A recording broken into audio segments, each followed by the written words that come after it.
Hello everyone and welcome to today's Market Snapshot. My name's Craig Erlam, Senior Market Analyst at OANDA. Now, if we take a look at the charts, you'll see there hasn't been too much of an update really following yesterday's more in-depth look at the charts. I will provide a brief update on a few of the moves and also cover a couple of the stories in the markets today, most of which is economic data focused. You can see we have seen a rebound in euro dollar. We found support here around the 103.50s, which we touched on in yesterday's video, and that has really continued today. Now, I think this is going to be driven by a couple of things, which is where the economic data really does come into play. One of which is simply the fact that the US dollar is pairing some of its gains, and that's going to have an impact, of course, on this chart. The other, if we take a look at the economic data, is we have had some data from the euro area.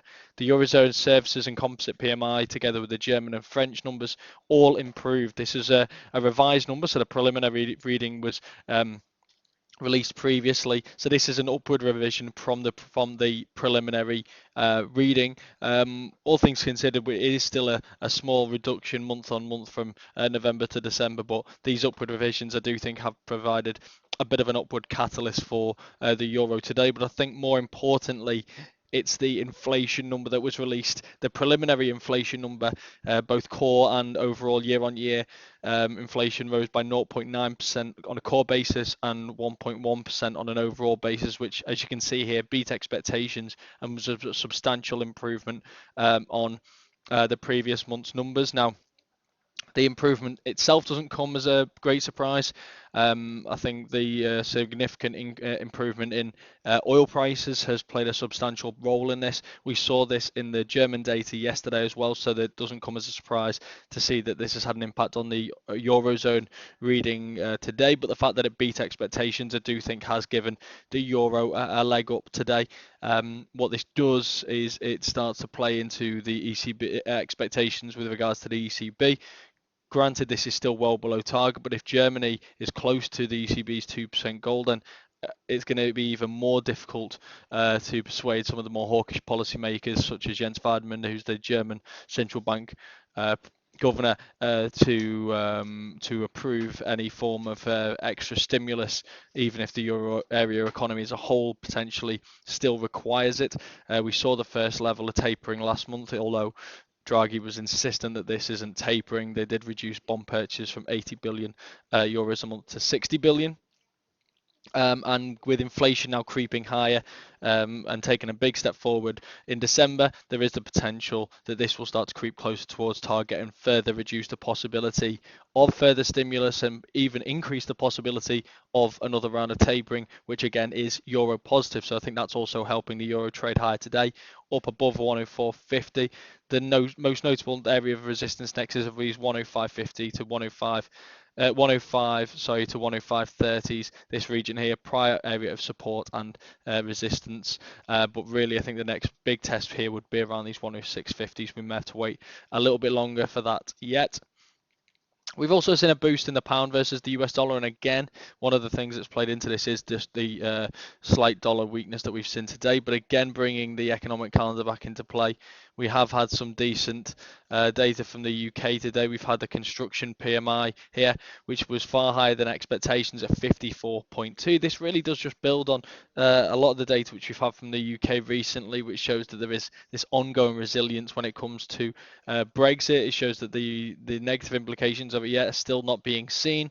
You can see that we're now at the highest levels for the construction PMI here at 54.2 since April of last year, so we're now at 9-month highs here, sorry, and I think this again has provided another boost to the pound. This idea that again, Brexit has not had the negative impact on the economy that some people, including myself, were forecasting. I still do believe that there is going to be negative ramifications in terms of the economic data to come over the course of the next 6 to 12 months, but we haven't seen it yet, and clearly the markets are starting to see the benefit of that, including the pound. I think this level here around 123 is going to be key here for the pound. If we can see it move above here, then that would indicate that that this pair is potentially bottoming. 122 support is notable support here, having found support here on 2 occasions, but like I say, 123 to the upside, and if we see that broken, then we're looking at around 124.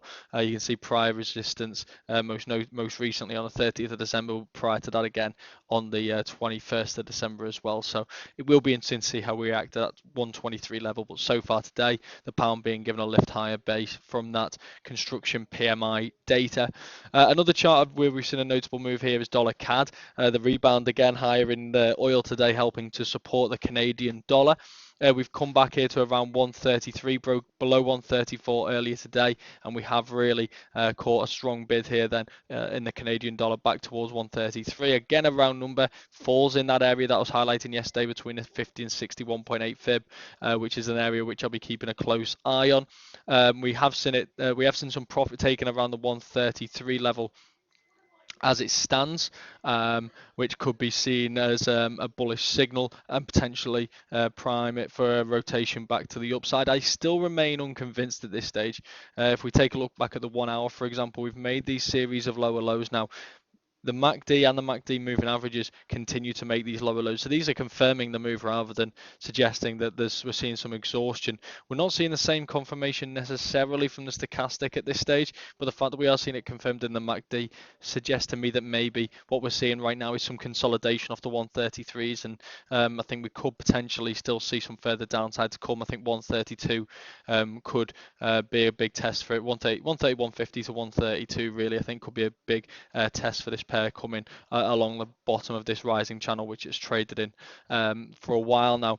But I think it's worth paying attention to the fact that we have seen it run into resistance around the 50 fib. This is the longer term move. Now this is the move from January of 2016 to the highs of 2016 to the lows of 2016. That 50 fib has provided strong resistance on a couple of occasions now. So even around 132, 130, 150, we may see some further profit taken. We may see some support, but that doesn't necessarily mean that we're going to see that rotation back to the upside again.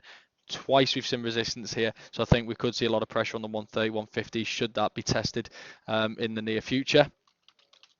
Another commodity currency that's benefiting from the rebound today in oil and other commodities is the Australian dollar. We've broken above the 72.50s, which is the level I highlighted yesterday, as we can see on the 4-hour chart. We have moved back towards the 73s, where we've once again run into a little bit of resistance.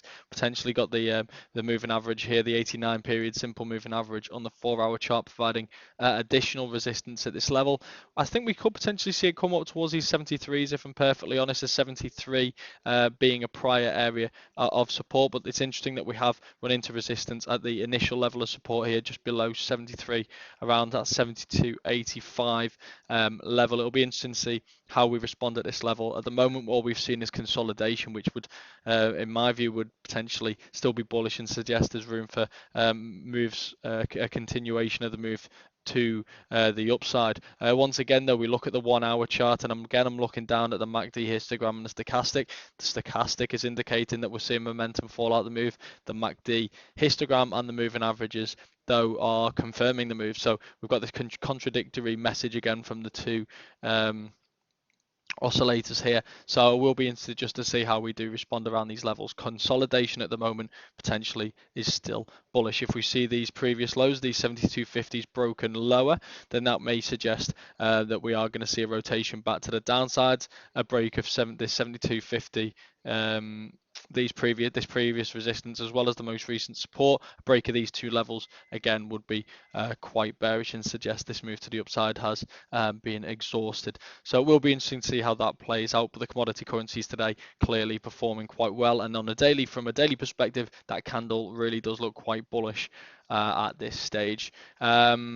While we're speaking about commodities, we may as well look at oil itself. You can see that we did complete this move lower yesterday. It's a very bearish looking candle that we've got right now on Brent crude, but we are finding current support around the $54 level. This is the previous zone of resistance, which I've commented on a couple of occasions. We have run into some support around these levels. If we see this broken, then I'll be looking back around these 53s, and then you've got the rising channel here, which will come in around the 52s, which is also also the most recent area of support. But like I say, we've got these long upper wicks now forming on these candles, which may suggest that this is looking a little overbought, combined with the fact that we've got lower highs being made on the stochastic, the MACD moving averages, and the MACD histogram. This negative divergence is certainly a bearish signal when combined with actual price action as well. So 54, I think we could see coming under a little bit of pressure on Brent crude. The story is very much the same. You can see with the MACD moving average, the moving averages, and the the MACD histogram, the moving averages, and the stochastic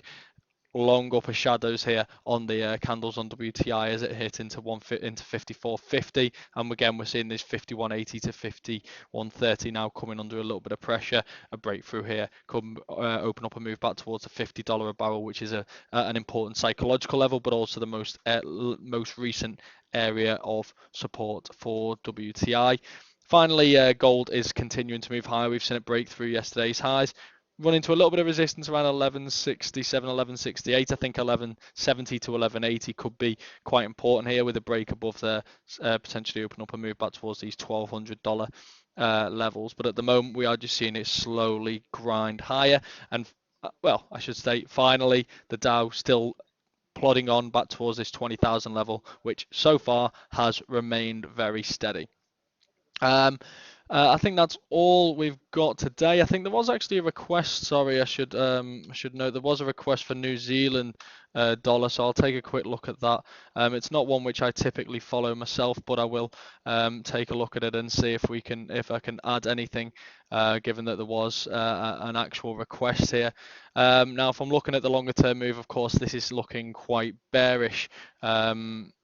Which doesn't come as too much of a surprise, I'm sure, to many of you when you're looking at, for example, the Australian dollar. I think it's notable that we ran into the 50 fib resistance here around 74.60 and then followed that with a series of lower highs.